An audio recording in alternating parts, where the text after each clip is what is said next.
Hoy día, 16 de octubre, saludo a todos los oyentes, amigos de Bolivia, de Alemania, de Europa, del mundo.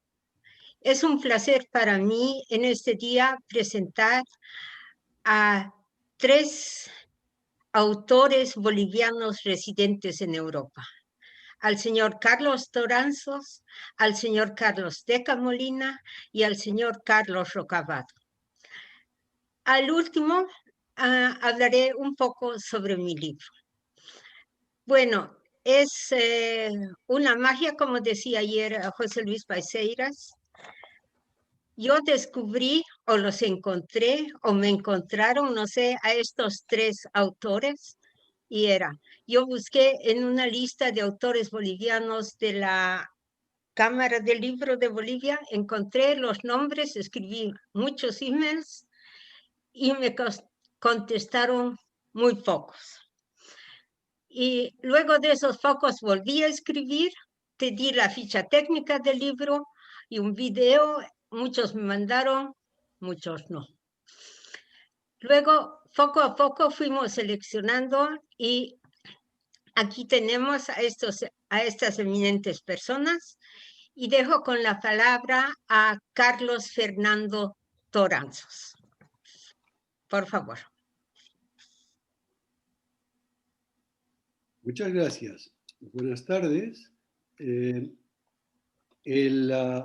un placer estar presente en este nuevo intento maravilloso de romper barreras y agradecer fundamentalmente los esfuerzos de María Eugenia, que han sido, para mí por lo menos, han sido únicos en la historia, yo diría, de la literatura de los últimos 10 años. Es la primera vez que Bolivia está presente a través de la Fundación Javier Albó en la Feria del Libro, y esto a mí me conmueve muchísimo, primero porque me hace sentir terriblemente orgulloso de compartir con los bolivianos desde un punto extraño en la tierra y con todos ustedes mis experiencias, un poco mis ideas y un poco el libro que he escrito, al que me voy a referir más con algún detalle. Después de agradecerles, y da la casualidad que aquí están los 3 Carlos, este es el trío de los Carlos. Así que a los Carlos, tocayos, los voy a esperar en sus presentaciones, ya que me han lanzado a mí como primero.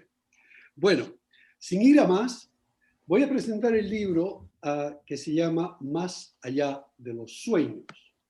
Es un libro de leyendas y este fue el que más o menos lo elegí para hacer la presentación, porque yo tengo otro libro también que se llama La puerta entreabierta. Y La puerta entreabierta es un libro de una colección de artículos que los he ido escribiendo en la prensa boliviana o en la prensa internacional durante más o menos 10 años, pero he querido concentrarme en este libro por magias. Las leyendas y los mitos, las historias fantásticas y los sueños relatados son formadores de una conciencia de pertenencia y de amor a lo que somos. Ahí está lo importante de las leyendas acumuladas en este libro, que son leyendas que nos hacen identificar claramente de dónde somos. Las leyendas tienen esa virtud de hermanarnos a través de los lazos telúricos y hacernos parte de estas historias. Para nosotros, las historias del Manco Cápac, Mamahoyo, no son novedosas, son parte casi de nuestro gen. La colección de leyendas e historias quieren hacer uso de nuestras tradiciones orales, plasmadas en papel, obligan a remontar a orígenes ancestrales profundamente ligados a los derechos de los animales, de la naturaleza y del ser humano mismo.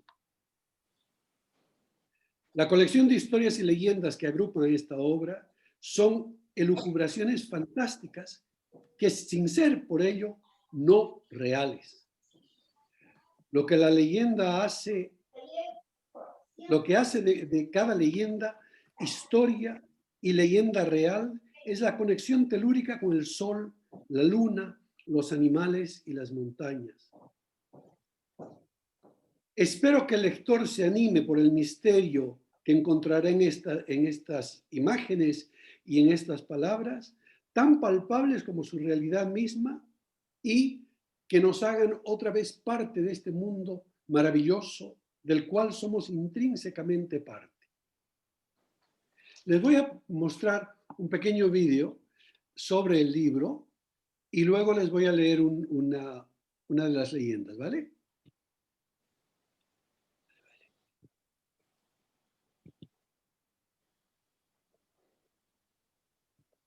¿Me puedes permitir compartir, María Eugenia? Sí.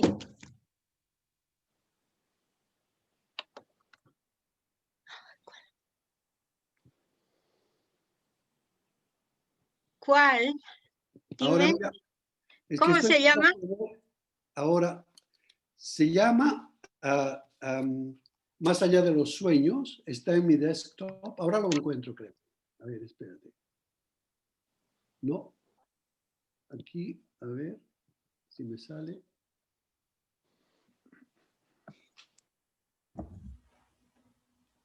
No, no me sale. A ver, no me sale por algún motivo.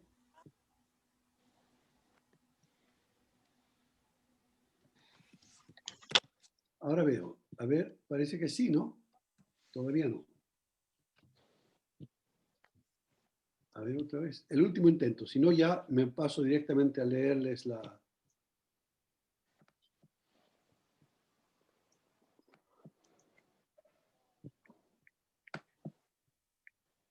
A ver si comparto. No, no me deja. Bueno, Un nada. momento. Ya listo.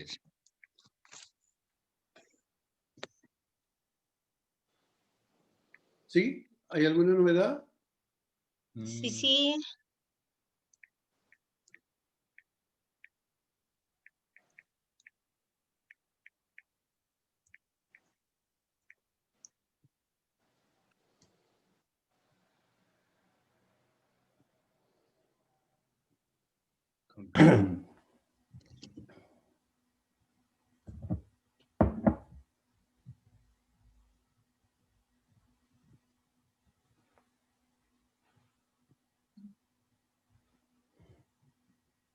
¿Ahora? Ahora creo que sí. A ver, voy a ver. Ahora creo que sí. Ahora creo que voy a poder compartir. Sí, ahora creo que puedo. Ahí pueden ver ¿verdad? Sí. Desktop, sí. Ahora, entonces me voy a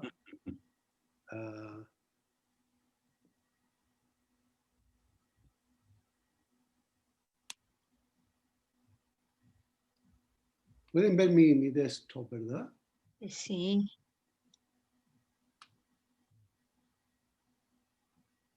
Ya.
Bueno, con esto más o menos les he dado una especie de pauta inicial de la presentación del libro.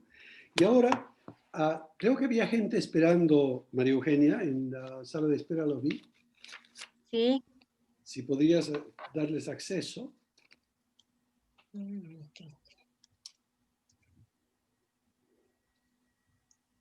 Bueno, me escuchan, ¿verdad? Sí. Sí. Bien. Entonces voy a leerles.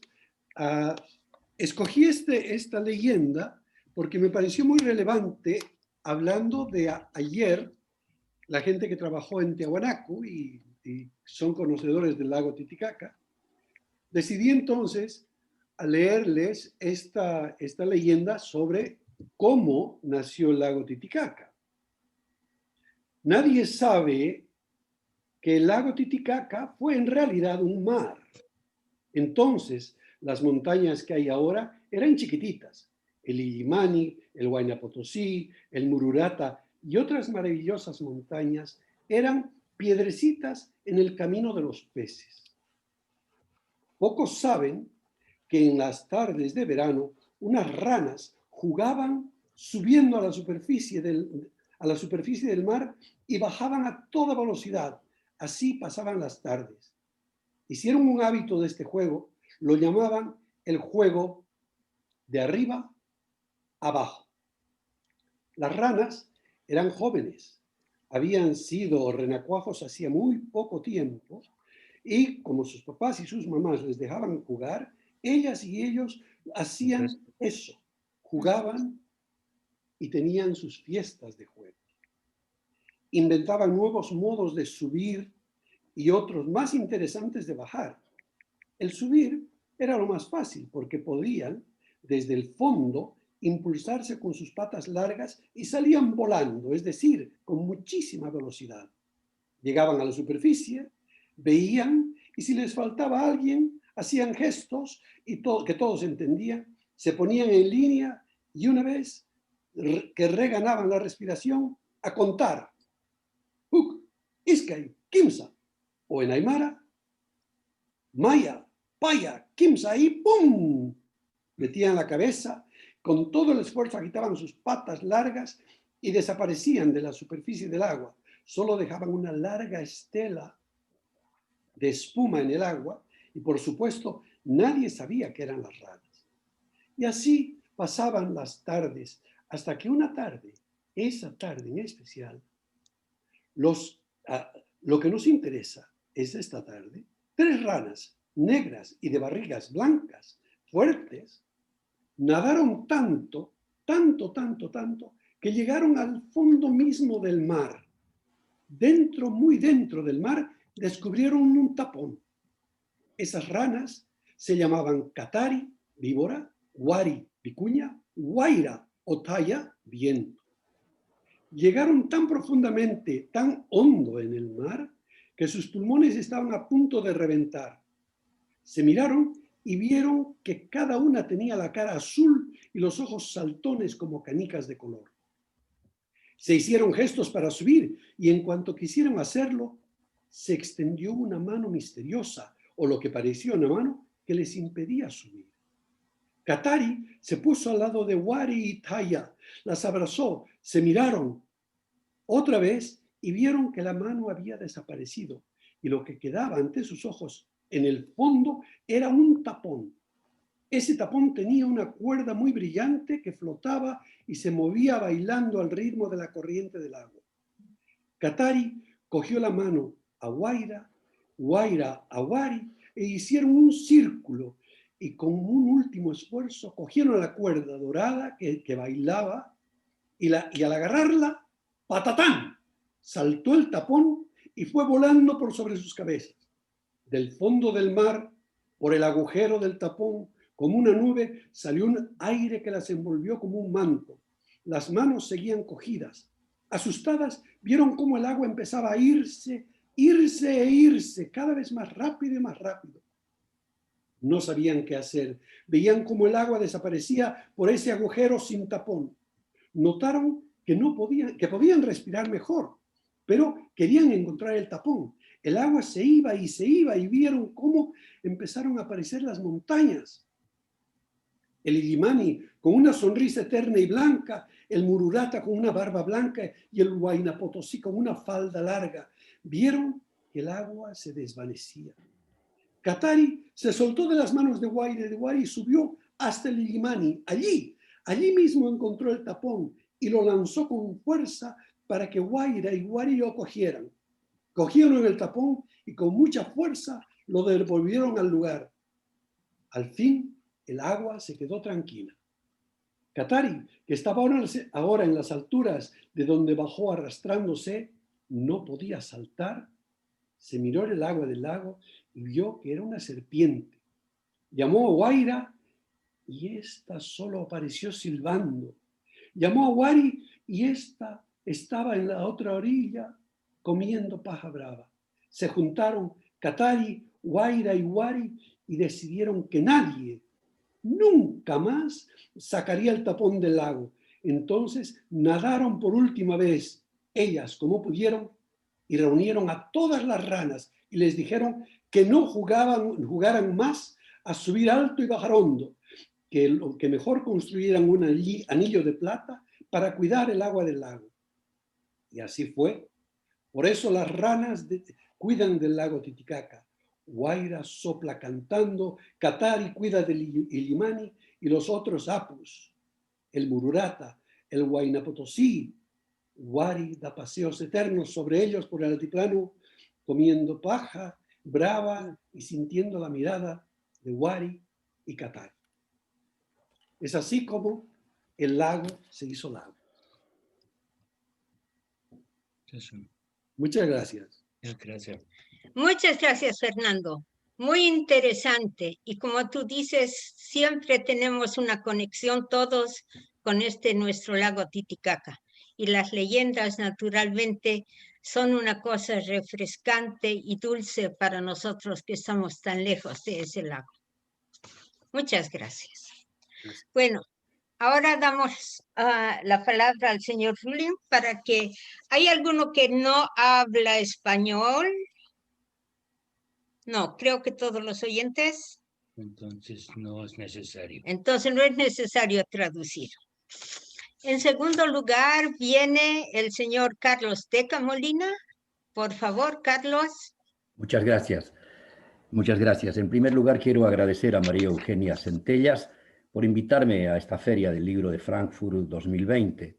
María Eugenia es una tenaz defensora del libro y esta vez lo hace a través de la Fundación Javier Albó, desde cuya plataforma virtual estoy hablando. Evidentemente, soy Carlos Decker Molina, nacido en Bolivia y afincado en Suecia desde los lejanos 70. Acepté la invitación de María Eugenia porque sería la manera de hacer saber que hay una literatura afuerina. Afuerino es alguien que tiene su origen fuera de la geografía que lo cobija. Soy afuerino en Suecia, como lo es el poeta Feridun Saimaglu, de origen turco en Alemania, o el afuerino sueco Jonas Hassen Kemiri, que en su novela De Enreda Ega juega con el idioma atravesado de los inmigrantes en Suecia.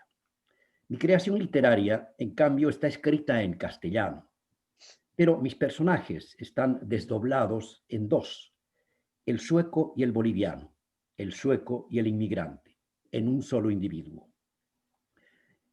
Mi literatura es el dilema de las identidades, porque yo no soy sueco como los suecos, y con tantos años afuera he perdido un poco de mi bolivianidad nativa. Además, por mis viajes profesionales de periodista, reconozco que el mimetismo social es algo real, practicable y hasta deseable. Quizá la lectura de los mismos libros hace que se borren las fronteras geográficas y el encuentro con el otro sea más fácil. No se trata de borrar la identidad del otro y convertirlo en un duplicado. Se trata de reconocer la otredad para evitar la proliferación de lo igual. Probablemente después de haber dejado Bolivia en 1971, he dejado de ser árbol, porque es el árbol el que tiene raíces. Les hablo de mi experiencia personal. Nací sin raíces y soy el otro desde que salí del vientre de mi madre. Su placenta fue mi primera patria y caí a la patria desconocida donde vivía mi padre. Y seguí caminando, descubriendo que hay un mundo más allá de Verona. Ahora bien, mi visión sobre Suecia, el país que me acogió como refugiado político, es diferente a la del lugareño. Describo Suecia con otros ojos. Quizá es la misma mirada con la que contemplo a Bolivia, porque allí también estoy considerado alguien de afuera, el otro. Lo que me parece correcto porque la patria crea ciudadanos. La literatura está llena de otredades. La identidad es uno de los temas de mis trabajos literarios, porque de alguna manera es uno de los temas del siglo. Pero advierto, la identidad es un amigo falso. Y qué mejor que explicar el contenido de esa palabra en una novela. Ahora voy a hablar de Tomasa, finalista del Premio Internacional de Novela Kipus del 2014. Según el sueco Gerd Lusted, un especialista en literatura española, castellana y española, en la revista Caravana dice, con una mirada aguda, describe los altibajos del exilio y la integración. Carlos de Quermolina ha escrito una novela incisiva, imaginativa y amarga de los desafíos que enfrenta el inmigrante. La novela Tomasa captura la confusión y el dolor de los refugiados, pero también es una historia de amor y amistad. El encontrarse a sí mismo en un mundo nuevo. La novela Tomasa debería ser una lectura obligatoria en estos tiempos en que vivimos. Tomasa fue editada por la casa editora Quipus de Bolivia y ha sido reeditada por la editorial Adarve de Madrid. Para que tengan una idea de la trama, Tomasa es una madre indígena que queda sola cuando el marido, un quechua dirigente sindical, es perseguido por una nueva dictadura militar. El dirigente, en su huida, se lleva al hijo, que es Gualberto, que en ese momento tenía 12 años. El padre muere alcoholizado en el exilio de Salta, Argentina, y Gualberto, el hijo, por esas casualidades de la época, se enrolla y se enrola en una guerrilla argentina de Tucumán. Luego de un tiempo sale al exilio en Suecia, país que no le dice nada porque no hay referentes históricos, ni culturales, ni idiomáticos. Pero Gualberto aprovecha el exilio para estudiar y conseguir una profesión. Pero en Suecia no es más que un número personal, un número de la ciudadanía. Su dilema es ese doblez. Nació boliviano, luchó argentino y quizá muera sueco.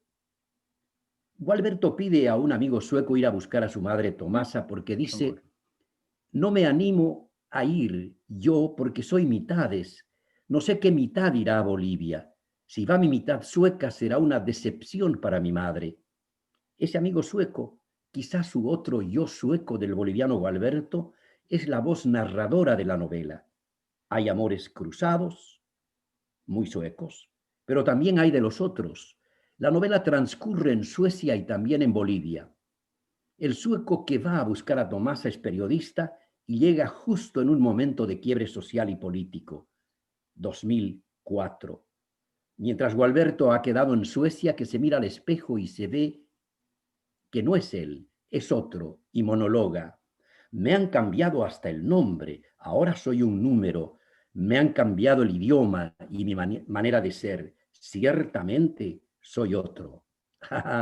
Esa identidad que nos persigue como si fuera sombra. Pero, ¿de qué sirve la identidad en un mundo en pandemia? ¿De qué sirve la identidad en la soledad de la cuarentena? ¿Será que la identidad necesita ese perfil oscuro, esa sombra que nunca es blanca? ¿Será que esa identidad para ser tal necesita del otro? Así como hay una literatura china o rusa, turca o albanesa, hay una literatura afuerina, sin el sello de patria, escrita por gente como yo, que es poseedora de identidades múltiples, literatura que mezcla y, si me permiten el término, mestiza el lenguaje de la memoria. Jorge Luis Borges dijo que el libro es la extensión de la memoria y de la imaginación. Sin duda es el invento más asombroso de la humanidad. La literatura fuerina, como la llamo yo, no es nueva. Hay historias de expulsados, despatriados, exiliados desde la Biblia hasta la última noticia escrita hoy en los diarios matutinos, originada en campamentos de refugiados en alguna isla del mar que surcó Ulises en su odisea por retornar a Ítaca. Todas mis novelas, desde Tomasa hasta El eco de los gritos, pasando por la autobiográfica Carlos el lector, son un recorrer por los tortuosos caminos de la otredad. Gualberto, mi personaje de Tomasa, dice en algún momento: normalidad es una palabra rara. Este país, al referirse a Suecia, se considera de gente normal. Creo que necesitan de gente como yo para ratificar su normalidad. Yo soy normal hasta que no me transformo en la excepción que confirma la regla.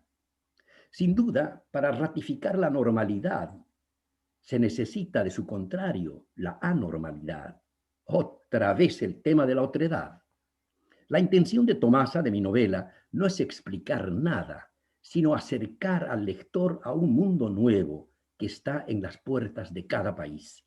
Hoy están dando la vuelta por el mundo 272 millones de inmigrantes y otros tantos buscadores de refugio por guerra, hambre o cambio climático. Si volvemos a mi novela, el sueco que viaja a Bolivia a buscar a Tomasa, la madre de Gualberto, escribe un último mail. Querido Gualberto, presiento que estas son las últimas líneas que te escribo desde Bolivia, el país de los diminutivos. Ya tendré el placer de sentarme en el sofá de tu ático en espera de tu invento, Grap on the Rocks, para contarte más sobre tu patria y sobre tu madre. Ojalá que podamos encontrar a alguien en Estocolmo que pueda hornear unas salteñas. Nada más, estimado público. Como se habrán dado cuenta, mi literatura es igual que yo. Es un fragmento de esta sociedad fragmentada. Una expresión final. Para mí, cada libro leído es un mundo en sí donde yo busco ejercer mi libertad. En mis años mozos, no leía un libro, vivía dentro de él, jugaba y caminaba entre sus renglones. Cuando salía de ese mundo, quería ejercitar mi libertad en el mundo real, no siempre con éxito. Entonces aprendí que hasta el fracaso es un ejercicio de libertad. Muchas gracias. Muchas gracias, Carlos. Muy, muy interesante, muy actual tu charla, muy conmovedora también para los momentos en que vivimos, en que en todo el mundo hay migrantes asilados y gente sin pasaporte. Muchas Bueno, gracias. para los que no hablan español, el señor Rulin va a traducir un poco. Wir haben eben den Schriftsteller Carlos Decker Molina gehört. Der ist 51 geboren, ne? Ja, Ja, nee. 39? Ja. Carlos Decker Molina ist 39 geboren, ist also inzwischen 80-jährig, ist emigriert aus Bolivien, wie viele wegen der schwierigen politischen Situationen, und hat in Schweden gelebt. Er schreibt hier also, wenn jemand fragt, woher ich komme, dann antworte ich: von überall, aber nicht daher, wo Hass ist. Er bedankt sich dass er die Möglichkeit hat, teilzunehmen, und er hat 3 Bücher vorzustellen. Das eine ist Tomasa. Tomasa hat bei einem Literaturwettbewerb in Peru, Quito, einen Preis gewonnen, das war 2014, glaube ich. Und in diesem Roman schreibt er über den Schmerz und das Durcheinander im Leben der Geflüchteten. Es ist auch gleichzeitig eine Liebes- und eine Freundschaftsgeschichte, und Ein schwedischer Kritiker hat geschrieben, Tomasa müsste eine Pflichtlektüre in dieser Zeit sein. Also die Flüchtlingsprobleme umgeben uns ja und mit denen haben wir ständig zu tun. In Spanien wurde der Roman vom Verlag Adava herausgegeben und ansonsten hat er noch erwähnt einen zweiten Roman, Carlos der Leser. Da geht es um einen Mann in Bolivien, der täglich vor Fabrikarbeitern in Bolivien die Zeitung vorliest. Es gibt, zu den Zeiten gab es also noch viele Analphabeten und das war also sozusagen politische Bildung. Dieser Vorleser musste dann wegen der Diktatur die Herrscher das Land verlassen und kam in ein Land mit einer fremden Sprache, wo er auf einmal Analphabet war. Und durch das Lesen von Büchern in der neuen Sprache hat er sich in dieses neue Land integrieren können. Das Ganze ist eine Hommage an die Lektüre. Das dritte Buch, das er vorstellt, heißt El Eco de los Gritos, das Echo der Schreie, ein Buch über Realität und Fiktion. Und eigentlich sind das für uns unterschiedliche Sachen, aber das ist jetzt eine argentinische Journalistin, die dazu gesagt hat, im wirklichen Leben gibt es keinen Zusammenhang zwischen Realität und Funktion, aber in der Literatur durchaus. In diesem Buch werden also auch, ja. Muy bien. Ahora seguimos con Carlos Rocabado. Carlos Rocabado también lo encontré, diremos de casualidad, diremos. Escribí una carta a un amigo y le digo, estoy organizando esto, tú conoces a gente, tal vez has escrito algo, una pausa de un tiempo y al final me dice que claro se interesaría a su hijo, pero que le va a escribir. Pausa, bueno, al final el señor Rocabado me mandó sus libros y su ficha técnica y ahora estamos aquí. Para mí es un placer enorme presentar a Carlos Rocabado porque es la nueva expresión de la literatura boliviana sin que él haya vivido siempre en Bolivia, pero el contacto con Bolivia es seguro tan profundo que hasta ahora sale todo eso, toda la idiosincrasia, la costumbre, el amor al escribir, al leer, a la lengua. Por cosas del destino, ahora Carlos está en Bolivia y desde ahí nos dará su conferencia. Tienes la palabra, Carlos. Buenas tardes a los que están en Europa. Buenos días si hay alguien aquí en Bolivia. No estoy muy seguro. Gracias, María Eugenia, por la invitación y por organizar todo esto y por moverte, por representar a Bolivia en la Feria del Libro de Frankfurt. Yo vivo en Bruselas desde hace 3 años y por temas familiares, digamos, estoy en Cochabamba desde ayer y solo por 10 días, pero no quería perderme esta pequeña conferencia Zoom. Gracias también a mis tocayos, Carlos, parece que lo han hecho a propósito de juntarnos a los 3 Carlos.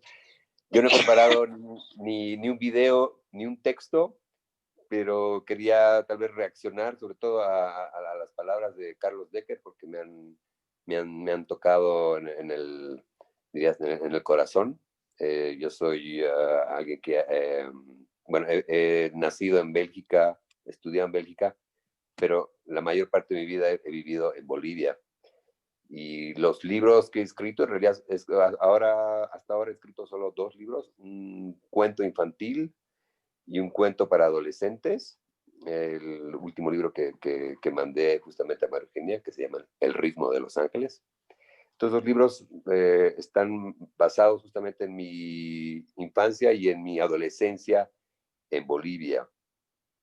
Y justamente ahora estoy intentando escribir otro proyecto de novela, esta vez para adultos, pero siempre con la vista hacia Bolivia, porque Bolivia es como un imán y además es un imán personal, es un imán de vivencias, pero también es justamente, está cargado de experiencias y es de ahí que saco pedazos de memoria para construir mis historias. Y creo que la evolución también de las historias que estoy proponiendo muestra la evolución de mi propia vivencia. Yo he vivido, digamos, casi los 13 años de 14 del gobierno del MAS, y justo me fui el último año antes de las elecciones del año pasado,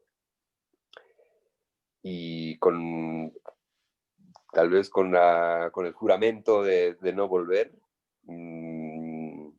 bueno, por decisiones personales de vida, pero siempre con la mirada hacia atrás, podría decirlo, y usando Bolivia como base de inspiración. Y quería tal vez hablar más de la historia que estoy preparando. Estoy preparando una novela justamente sobre un golpe de Estado. Bueno, es una visión que puede tener buena parte de la ciudadanía, pero desde el punto de vista de un extranjero, porque tanto contacto con Bélgica hace justamente que uno se sienta un extranjero en su propio país. Entonces, cuando yo llego a Bolivia, soy el otro, como dice Carlos Decker. Me siento boliviano, reconozco a mi gente, pero al mismo tiempo siento una distancia y siento que la identidad tal vez no es la misma. Y por el contrario, en Bélgica tampoco soy un belga, a pesar de ser un ciudadano belga, ya por la misma apariencia física, uno nunca termina de ser belga. Entonces, es una bendición tener dos pasaportes y dos vidas, pero también es una condena de no ser ni el uno ni el otro, ¿no? Entonces, las dos primeras historias que he publicado son realmente historias que suceden en Bolivia, pero ahora estoy empezando ya a justamente esta evolución y la distancia con el país hacen que ahora empiece a pensar en una historia con un protagonista extranjero que esté en Bolivia. Y quién sabe, ya tengo una idea tal vez de la siguiente historia donde el protagonista va a seguir siendo extranjero, tal vez siempre va a ser extranjero en algún lugar, pero ya haciendo un relato en Europa.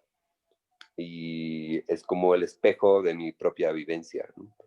Pero justamente lo que me llama la atención es que inclusive en mis historias infantiles y en la juvenil siempre hay un componente de ser de otro lugar. En el cuento infantil que escribí hace 5 años, 7 años ya, Arturo es un marciano, se llama.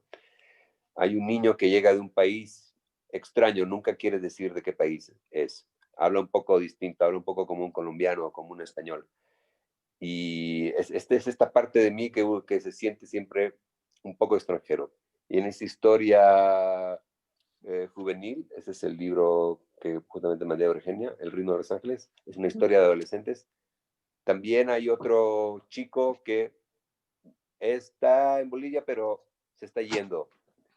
Y creo que tal vez es el hilo conductor de las experiencias. Sí, muchas gracias, Eugenia. Este es el hilo conductor. Siempre hay alguien que está ahí, pero que no es 100% de ahí. Y justamente Carlos Decker digamos, traducido este sentimiento muy claramente, ¿no? De ser y no ser, y de tener de varias identidades y de no ser exactamente solo de una. Esto sería todo para mi corta presentación. Yo soy también un escritor amateur. En mis tiempos libres escribo ficción, pero esta necesidad de expresar, tal vez es cuando uno lee demasiados libros que también tiene necesidad de decir sus propias historias, ¿no? Entonces, espero seguir publicando y compartiendo mis vivencias con todos los lectores posibles. Muchas gracias. Muchas gracias, Carlos. Muy interesante tus expresiones. Lo que me admira, en realidad tú no eres escritor profesional, sino eres un muy capacitado y especializado economista.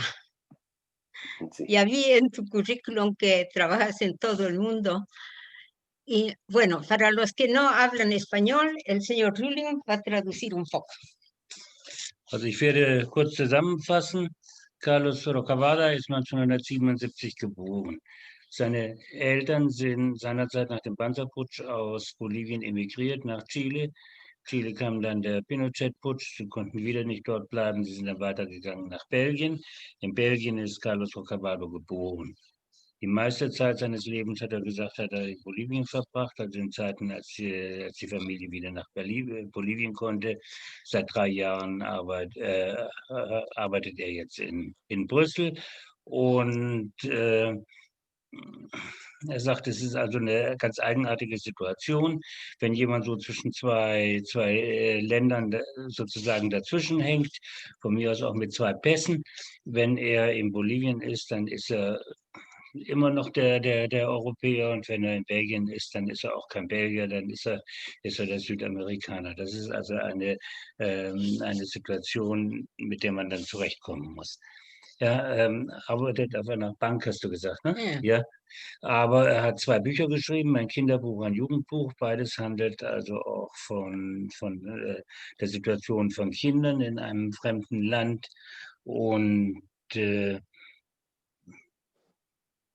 ja, und da beschreibt er dann also so die Situation von Kindern, die sich dabei ergeben. Ja, wieder ist ein aktuelles Thema in unserer Gesellschaft, weil in verschiedenen Orten von Amerika oder Nordamerika oder in Europa, dass die Leute kommen von anderen Ländern von Gründen Hunger oder Krieg oder andere Gründe. Die Sache ist, dass hierher kommen viele Leute, und genauso, das kann man spüren, wie es schwierig ist, hier in Europa einzuleben, die Sprache zu lernen, eine Gesellschaft oder Teil einer Gesellschaft zu sein. Ich weiß aus eigener Erfahrung, wie schwierig das ist. Und ich glaube, das war nicht nur Zufall, dass wir uns hier in diese Forum sind und zu sprechen über die Schwierigkeiten, Latinoamerikaner zu sein und in Europa zu wohnen und die Sprachen zu lernen und perfekt zu sein. Die Ansprüche für uns ist viel größer, als wäre zum Beispiel in Bolivien. Aber ich glaube, alle haben immer ganz viel Mut und Lust und die Hoffnung, dass wir schaffen können. Und vielleicht, das ist die Hoffnung jetzt mit all dieser Problematik, die wir mit den Flüchtlingen haben, besser wird. Oder du? Ja, was denn? Ya. Ahora voy a presentar mi libro. Yo leo en español y el señor Rühling lee en alemán. Aquí.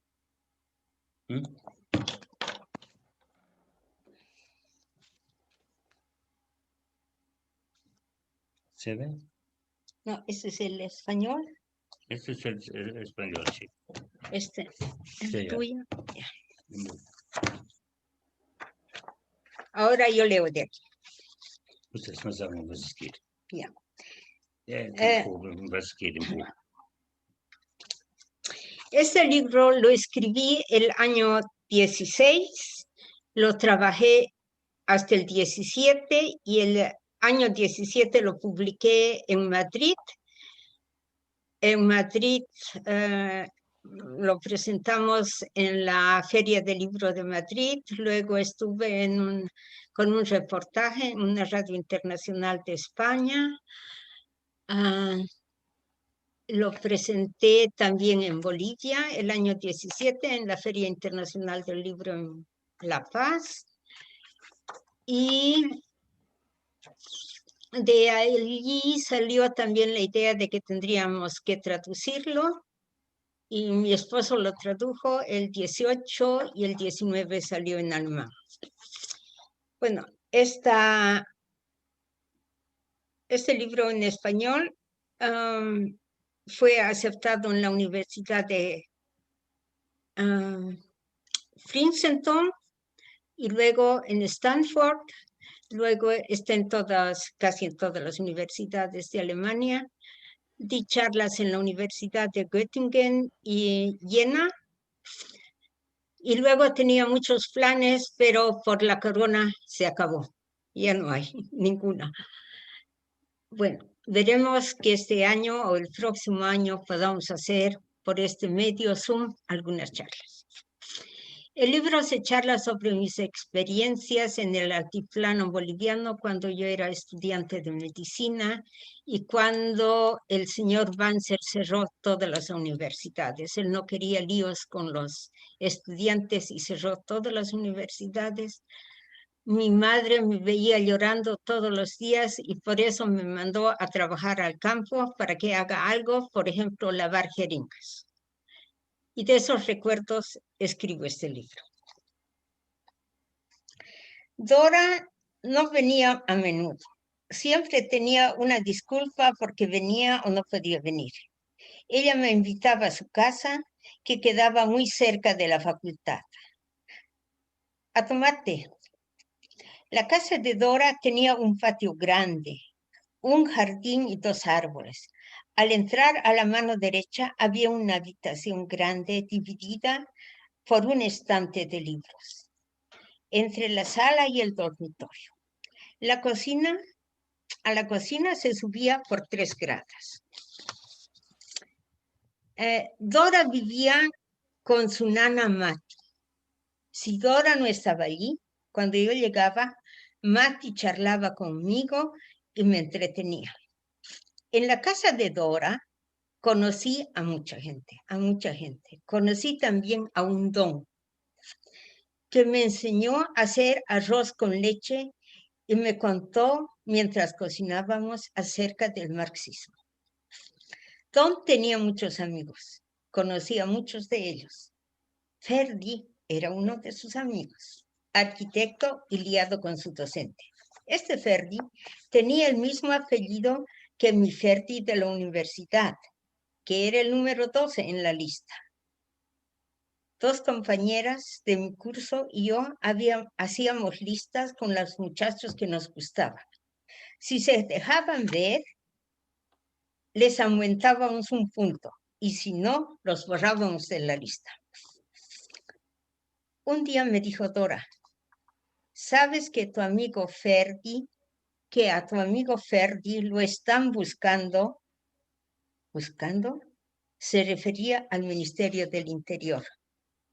Sin pensarlo 2 veces, salí de la casa de Dora, fui corriendo a buscar a un compañero de curso que era amigo de Ferdi y sabía dónde él vivía. Me inventé alguna cosa para sacarle la dirección. Llegué donde él. Ferdi se asustó al verme. Amable como era, me dijo, ¿a qué se debe su visita, señorita? Déjame entrar, le pedí. En ese momento vi que uno de nuestros catedráticos salía de un departamento del lado. Ferdi, le dije, te están buscando. Tienes que desaparecer. ¿De dónde sabes? Mi amiga Dora tiene un amigo que se llama igual que tú. Y ya lo tomaron e indagaron. Solo que no coincide el segundo apellido y él es arquitecto. Ferdi se puso pálido como un papel. Tomó algunas cosas y metió en un bolso. Vamos, me dijo, te acompaño un trecho, le dije. Así no hay sospechas. Yo estaba feliz de ir de su brazo por unos minutos. Lo dejé cerca de la parada del bus. No lo volví a ver hasta muchos años después. Dora me preguntó semanas más tarde, ¿arreglaste con tu Ferdi? Sí, claro. Bueno, muy bien, me dijo. 8 años después, en Europa, cuando yo vivía en una residencia de enfermeras, una de ellas tocó a mi puerta y me avisó. Urgente, tiene llamada de lejos. Era una amiga que vivía en Colonia, me dijo. Alguien que te conoce te quiere hablar. Hola, hola, dijo la voz. ¿Ferdi? Pregunté. ¿Cómo me conoces después de tantos años? Dijo Ferdi. Ah, le dije. Tu voz está grabada en mi corazón. Oh, salamera y coqueta como siempre, ¿verdad? Verdad, respondí. So, das Buch handelt also, oder hat meine Frau geschrieben, nachdem sie infolge des Panzerputsches in Bolivien, als alle Universitäten geschlossen waren, in einem Projekt im bolivianischen Hochland mitgearbeitet hat. Sie hat dort viele Freunde gefunden und das Leben war in dieser Zeit schwierig, weil die politisch Oppositionellen ja verfolgt wurden und sehr vorsichtig sein mussten. Das, was Maria Eugenia eben vorgelesen hat, werde ich jetzt auf Deutsch lesen. Dora, das ist eine von den Freundinnen. Dora lebte zusammen mit ihrem Kindermädchen Matti. Wenn ich vorbeikam und Dora nicht zu Hause war, unterhielt ich mich mit Matti. In Doras Haus kannte ich mehrere Leute. Ich kannte unter anderem einen Herrn, den wir Don nannten, der mir beibrachte, Milchreis zu kochen und beim Kochen über Marxismus sprach. Don hatte viele Freunde, ich kannte viele von ihnen. Ferdi war einer von ihnen, ein Architekt und liiert mit seiner Dozentin. Dieser Ferdi hatte den gleichen Familiennamen wie mein Ferdi von der Universität, der die Nummer 12 in unserer Liste hatte. Wir hatten eine Liste von Jungen gemacht, die uns gefielen, und wenn sie sich bei uns sehen ließen, gaben wir ihnen einen Punkt, und wenn nicht, dann strichen wir sie. Eines Tages sagte mir Dora, weißt du, dass dein Freund Ferdi vom Innenministerium wegen seiner politischen Aktivitäten gesucht wird? Ohne viel zu überlegen, verließ ich Doras Haus. Eilig suchte ich einen Kommilitonen aus unserem Kurs auf, der mit Ferdi befreundet war und von dem ich wusste, wo er wohnte. Unter einem Vorwand ließ ich mir seine Adresse geben, Ferdis Adresse. Als ich bei ihm ankam, schien Ferdi erschrocken, mich zu sehen. Höflich wie er war, sagte er, was verschafft mir die Freude Ihres Besuchs, Fräulein? Lass mich schnell reinkommen, bat ich ihn. In diesem Moment sah ich einen unserer Professoren aus der Nachbarswohnung kommen. Ferdi, sagte ich, die suchen dich. Du musst verschwinden. Woher weißt du das? Meine Freundin Dora hat einen Freund, der genauso heißt wie du. Sie haben ihn schon festgenommen und gegen ihn ermittelt. Nur eure zweiten Nachnamen stimmen nicht überein. Er ist Architekt. Ferdi wurde blass wie ein Blatt Papier. Er nahm ein paar Sachen, stopfte sie in eine Tasche. Gehen wir, sagte er zu mir. Ich begleite dich ein Stück, das sieht dann nicht so verdächtig aus. Ich war glücklich, ein paar Minuten lang Arm in Arm mit ihm zu gehen, und an einer Bushaltestelle ließ ich ihn allein. Ich sah ihn erst nach vielen, vielen Jahren wieder. Dora fragte mich nach ein paar Wochen, hast du das mit deinem Ferdi in Ordnung gebracht? Ja, ist alles klar. Das ist gut, sagte sie. 8 Jahre später in Europa wohnte ich in einem Krankenschwesternheim. Als eine der Schwestern an meine Tür klopfte und mir erklärte, es ist dringend, kommen Sie, Sie haben ein Ferngespräch. Es war eine Freundin, die in Köln wohnte. Sie sagte, jemand, der dich kennt, möchte dich sprechen. Hola, sagte eine Stimme. Ferdi, fragte ich ihn. Wie erkennst du mich nach so vielen Jahren? Ach, sagte ich zu ihm, deine Stimme ist in meinem Herzen eingraviert. Oh, schmeichlerisch wie immer, stimmt. Ein paar Wochen später trafen wir uns in Brüssel und er erzählt uns seine ganze Geschichte, die ganze Odyssee in der Emigration. So, du darfst.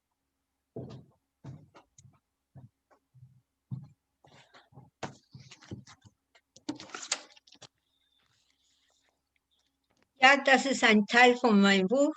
Hier gibt es viele kleine Geschichten, viele Erzählungen, viele magische Momente auch. Und ich werde jetzt mit den Lesungen beenden. Und ich möchte gern, dass jeder sich äußert und Darf sich jeder äußern. Que cada uno diga lo que le pareció, que le gustó, que no le gustó. Y esto nos sirve también para mañana, como hacemos con los otros autores. Le doy la palabra al señor Toranzos. Amén.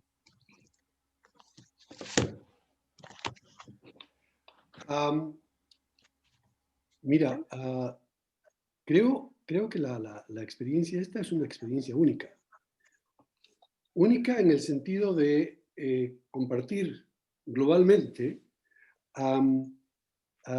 nuestras ideas que de alguna manera han sido plasmadas en...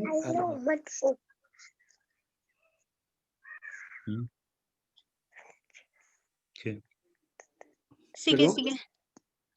Ideas que han sido plasmadas en las exposiciones, que creo que Carlos Rocabado explica muy bien la dualidad de ser de un mundo que de alguna manera nos ha catalogado ya, que Carlos Decker dice la otredad.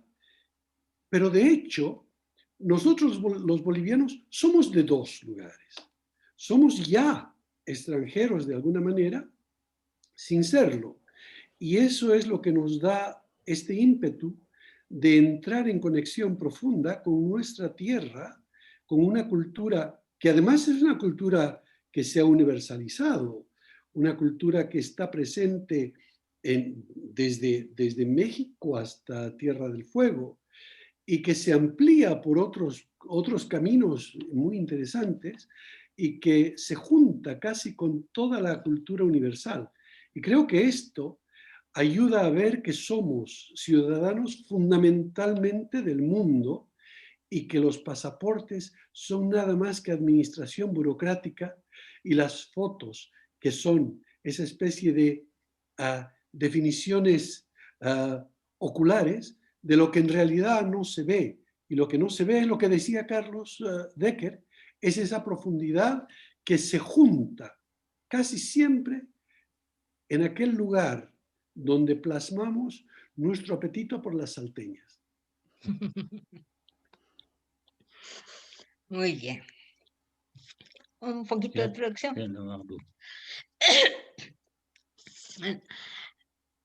El señor Herr Toranzo sagt, dass es was Carlos Decker Molina und Carlos Rocabado gesagt haben, dass Anderssein ist gleichzeitig unsere Form zu sein, weil wir Bolivianer gehören zu einer Universalkultur, weil in Südamerika und von Nordamerika bis Feuerland, das ist anders und gleichzeitig das Gleiche.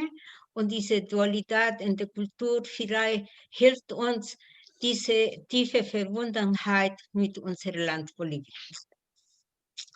So. Wort an Herr Decker Molina. Gracias. La palabra. Gracias. No, simplemente agradecer nuevamente el gran esfuerzo de tu parte y recalcar otra vez que esta es una fiesta literaria de primer plano. Estamos online en Frankfurt y eso ya es una cosa muy importante. Pero hay que recordar que Bolivia tiene muchísimos escritores, muchísimos, tanto de la nueva hornada como Asbun, por ejemplo, que es un extraordinario escritor a mi manera de ver, Pasoldán, y los que todavía quedan en Bolivia, como Ramón Rocha, como, bueno, no recuerdo en este mismo momento el nombre, pero es un extraordinario autor. Lema es otro extraordinario autor. En fin, hay muchos escritores bolivianos un poco olvidados por el Parnaso universal, y esta quizás es una gran oportunidad para recordar que Bolivia tiene en avance una camada de escritores nueva muy, muy interesante. Giovanna Rivero, entre las mujeres, Colanzi es otra chica que es extraordinaria en sus cuentos. En fin, también ellos merecen ser mencionados cuando estamos hablando de la literatura boliviana, porque nuestra literatura, por lo menos la mía, es en parte boliviana, en parte, como decía, es afuerina, esa literatura que no tiene el sello de la patria. Y simplemente eso, darles mi cariñoso saludo a los colegas, a los tres Carlos que hemos coincidido en este momento, y muy agradecido a ti, María Eugenia. Nada más. Gracias. Como decías, este es un momento también para hablar de los otros autores. Como ya dije antes, yo tenía una lista de la Cámara del Libro y llamé, escribí. Muchos de ellos les escribí y creo que no creían, han debido decir, ¿quién será estas centellas? ¿Qué tiene que ver con los libros? Y uno me preguntó si había invitación a Frankfurt y si le pagábamos ¿cómo era? El pasaje y estadía y qué clase de no sé qué. Otra me decía, ¿qué se cree usted? Me invita y después dice que los libros se van a quedar en una biblioteca ahí. ¿Qué clase de invitación es esa? Otro me dijo, ¿qué me llama? Y me llama, no me fastidie. Bueno, ahí se quedó. Y yo dije, bueno, chicos, si no me creen, ¿no? Quédense donde están. Pero claro, hay muchos que lastimosamente no están. Cuando invité a la Cámara de Libros de Bolivia, les pedí que me manden su autorización. Yo no sé qué pasó. Como siempre, hay malos entendidos y no se presentaron. No querían estar con nosotros. Mala suerte. Yo digo, una vez es que ha habido tantos fraudes, desastres, muchas veces han presentado en periódicos y revistas que Bolivia estará en la Feria del Libro de Frankfurt, pero nunca estaba. Yo creo que muchos autores no decían, no, es otra trampa. Pero esta vez también quiero recalcar que yo invité a todas las embajadas de Europa a que nos vean. No he visto entre los asistentes, los que siempre han estado son los representantes de la BUFMESA. ¿No? Bueno. ¿Algo más? Carlos Rocabado. Oh, muchas gracias, María Eugenia. Sí, yo también me quedé pensando en muchos autores bolivianos. Bueno, podríamos hablar de literatura durante horas. Lo que me sorprende es que me vino a la mente una autora boliviana que no es boliviana, justamente hablando de identidades, que es Alison Spedding. Claro. Para mí es la mejor escritora de Bolivia, sin ser boliviana. No, bueno, justamente hablando de esto de ser y no ser. Y bueno, lo dejo como una reflexión en el tema de identidades. Gracias por la invitación. Bueno, ¿alguien más? Bárbara, Mazo, Tefte, Rosita. Sí, yo quisiera. Añadiré a lo que ya ha dicho María Eugenia, que yo contacté a la carrera de literatura y les dije que tenían oportunidad de hacer esto siempre que coordinaran con la Fundación Javier Albó, que fue la que aceptó y tuvo, o sea, realmente eso también quisiera sobrevalorarlo, se arriesgó y creyó en María Eugenia y aceptó tener, porque se requería esta presencia. Y la carrera pues no se movió. Son cosas que suceden. Pero yo también quisiera de alguna manera tocar el tema que ha expuesto Carlos Decker, el de la otredad y la extranjería, ¿no? También señalado, tan profundo, que además nos vincula a la mayor parte de los que estamos acá, incluyéndome yo, que también soy un extranjero. Un ciudadano del mundo, mejor dicho.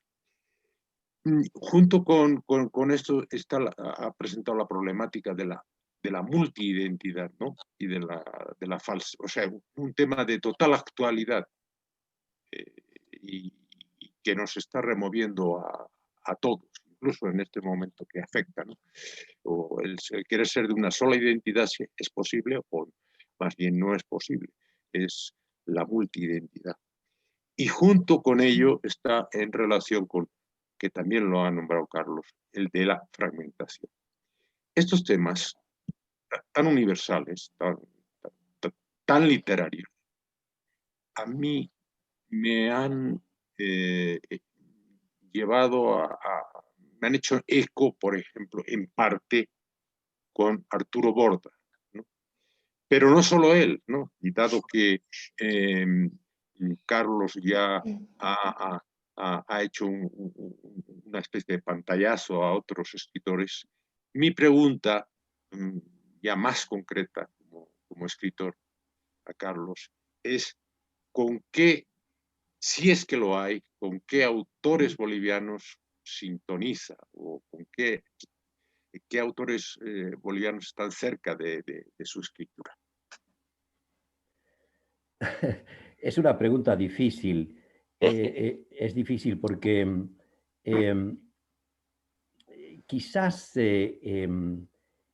Homero Carvalho en su poesía toca un poco estos temas, y Nora Zapata también, que es una poeta boliviana que vive en Suiza, toca también estos mismos temas. Ella también es una poeta una poeta boliviana que no deja de ser boliviana, pero vive muchos años en Europa, y consiguientemente tiene ese problema de la dualidad de identidades.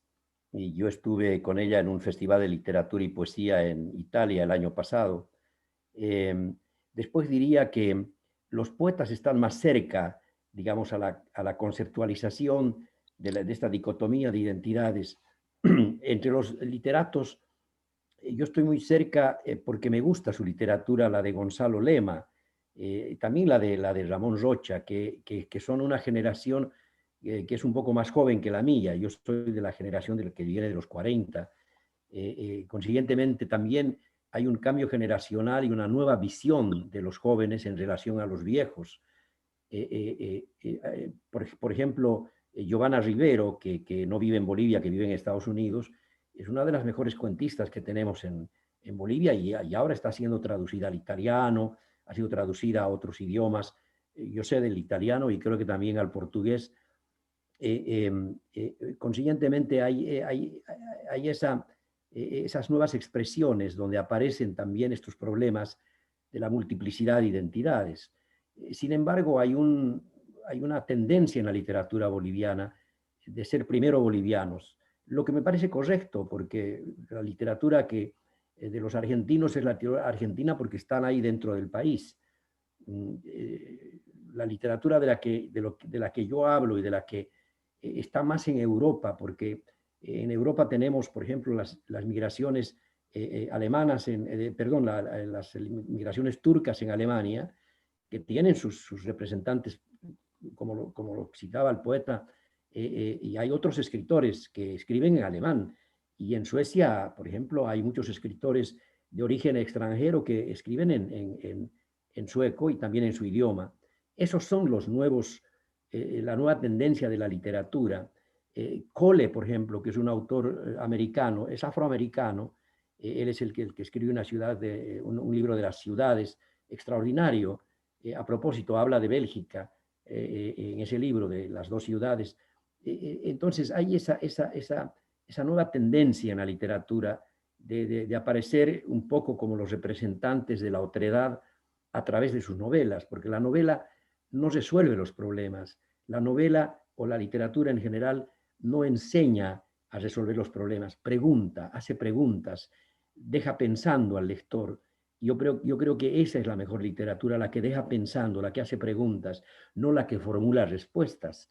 La que formula respuestas normalmente es mala literatura. Bueno, no sé si he respondido tu pregunta. ¿Sí? Bueno, ahora les hago un desafío a los 3 Carlos y a todos los autores, a ti también, Kitula. Y sería, ¿podrían comunicarse entre ustedes y hacer una crítica o un mensaje de este día? ¿No? Decir que nos encontramos hoy y que hablamos de esto y de esto y las preguntas y qué queda para el futuro. ¿Qué sería bien para el futuro cuando, digamos, si al año sin pandemia, sin virus, sin bacterias, podemos hacer una feria de libro real? O sea, podremos hacer, es posible que por segunda vez venga Bolivia a Frankfurt. ¿Cómo? Bueno, todo esto, si ustedes tienen ideas y se podrían juntar y sacamos para el final, podemos alcanzar a entregar algunas cosas a la Buchmesse hasta fines de octubre. ¿Cómo? Det säger Joel Gabelfeldt. Alltså, vi har också med oss Helge Stig. Ja, vad säger du då? Vad hade du hoppats på? Ja, någonstans är vi. ¿Qué es eso?